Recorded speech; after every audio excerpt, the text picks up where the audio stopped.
more since she's become principal. Yeah. Now I'd like to invite Mr. Zilm. Yeah, it's a real privilege for me to be here today. I want to start by acknowledging the traditional owners of this area and acknowledge the elders past, present, futures, because they have been the custodians of the land, seas and skies for over 65,000 years, and building connection with traditional owners and having this event today to me brings two very important cultures together, or many different cultures together actually. So my actual teaching background is teaching a European language because that was the language that I had access to learn at school, and I understand probably better than lots of people, as much as you do, how important language is to culture, is to identity. And without culture, without identity, who are we? And I think to have an activity which captures a language, or one of the many languages of the rich cultural areas that Papua New Guinea represents, is so important because I was just overhearing some of our young people talk about how they haven't learnt language and how difficult it is. When you get older, I think you get more sentimental and you want to understand your culture and yourself more than when you're 15.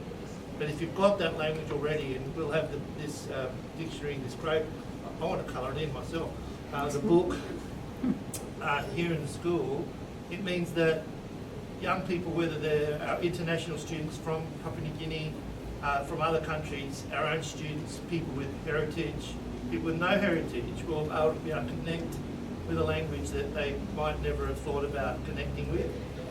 And more importantly, connect with it before it dies out.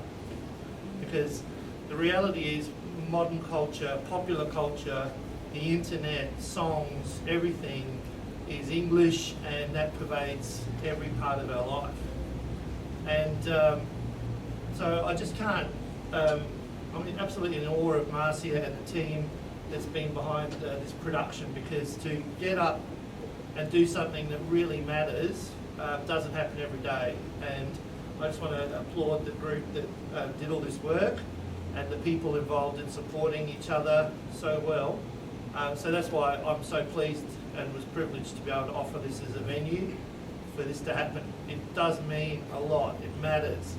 And it matters that the cultures of this area are preserved. And there's lots of rich culture. And I think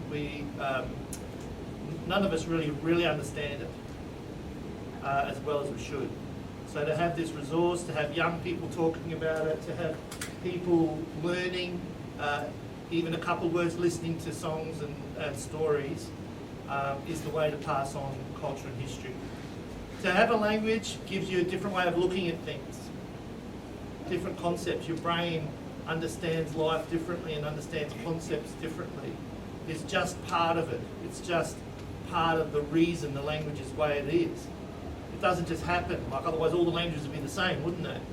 So the reality is languages happen because in different locations and different conditions and different experiences shape and form language. So to have it captured means you're capturing a whole unique history. And it doesn't mean it won't change, it doesn't mean that it's not always right even. You might be making mistakes every now and again, but to have that effort is just so important. I could talk about it for hours because I think it's so important. Having a culture, having a cultural identity is difficult today because the overwhelming, the bombarding messages we get about, whether you're a person of colour or not, what culture means or should mean to you. And it's really a personal journey, and it's discovered through language. So I really want to congratulate the students who are here. Can't wait to see the next dance. Everyone who's been involved in today, thank you so much for everything you've done. Keep up the good work, and congratulations again. Well done.